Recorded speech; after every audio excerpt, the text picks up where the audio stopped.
The rain had been relentless all night, drumming a staccato rhythm on the city's cobblestones.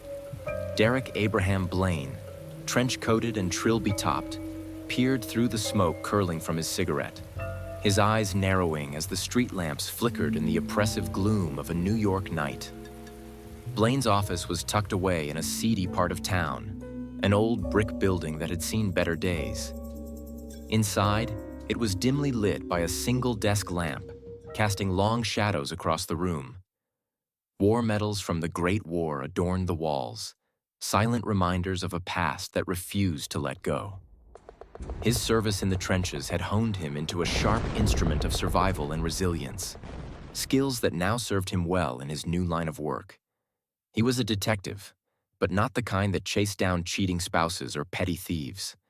No, Derek Abraham Blaine had a reputation for delving into the unknown, the eerie whispers of the supernatural that most people feared to acknowledge. As he leaned back in his chair, feet propped on his cluttered desk, the phone rang, a jarring sound in the silence. He let it ring twice more before lifting the receiver.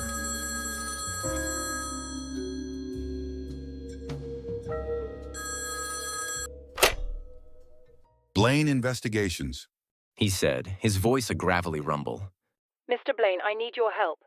The voice on the other end was trembling, female, and desperate. My name is Evelyn Harper. Strange things have been happening at my home, and I'm afraid for my life. Blaine jotted down the address she gave, a posh location on the Upper East Side. I'll be there in an hour. He replied, hanging up before she could protest.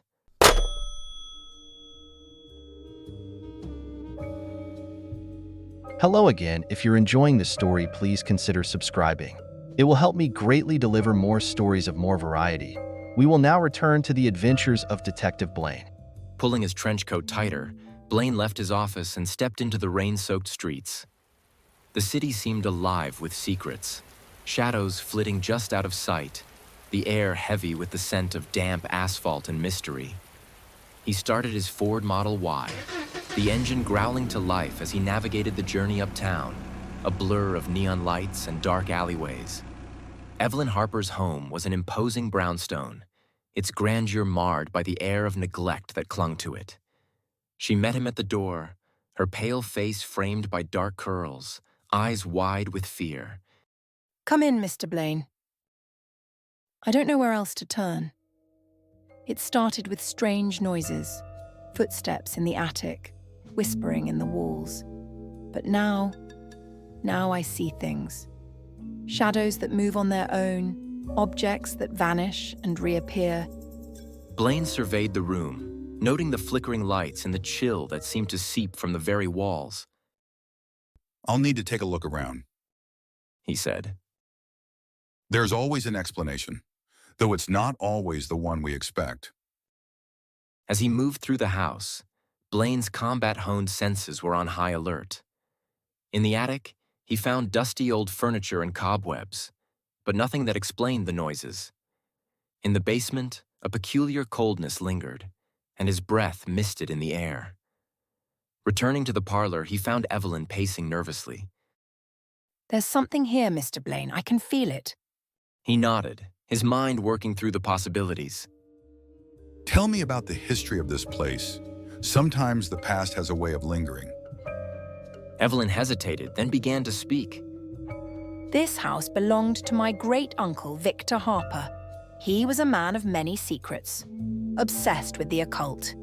He disappeared under mysterious circumstances 20 years ago, and the house has been empty ever since.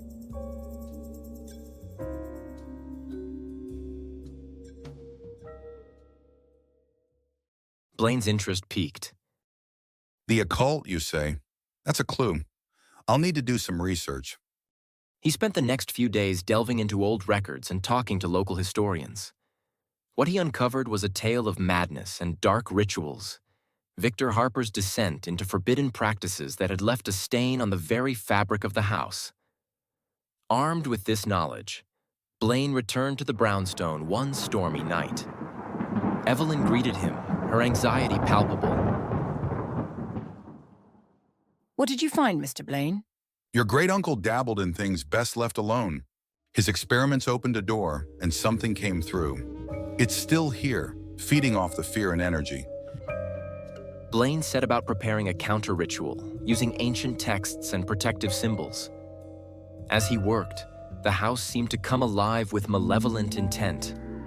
Shadows stretched and writhed, the temperature dropping further. With Evelyn's help, Blaine completed the ritual, chanting words of power that resonated through the house. There was a final, terrible shriek, and then silence. The oppressive atmosphere lifted, the air growing warmer, lighter. It's done. Blaine said, exhaustion evident in his voice. The entity is banished and the house is free. Evelyn looked at him with gratitude and relief. Thank you, Mr. Blaine. I don't know how to repay you. Just keep the past where it belongs. Some doors are better left closed. He gave her a weary smile. As he stepped back into the rain-soaked streets, Derek lit another cigarette, the glow of the match illuminating his rugged features. The city sprawled out before him, a maze of mysteries and shadows. And somewhere out there, another call would come, another case that defied the ordinary. For Blaine, the detective of the paranormal, the night was never truly over. Blaine started his Ford Model Y and began the drive back to his office, rain pattering against the windshield. As he rounded a corner, the streetlights flickered, casting eerie shadows on the wet pavement. His mind wandered back to the case, the strange symbols and the lingering chill. He reached into his coat pocket for another cigarette, but his hand brushed against something unfamiliar. He pulled out a small, ornate key, one he had never seen before. Attached to it was a note, written in a hurried scrawl. "This is not over. VH." Blaine's heart skipped a beat. Victor Harper. He glanced around, but the street was empty.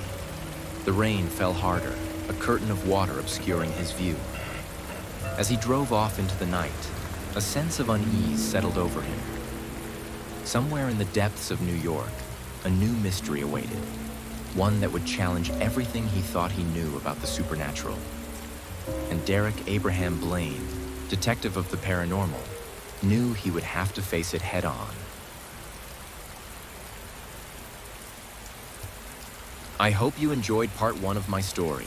Part 2 will be up shortly. Please like and subscribe to my channel so I can keep on creating immersive stories. Thank you for listening.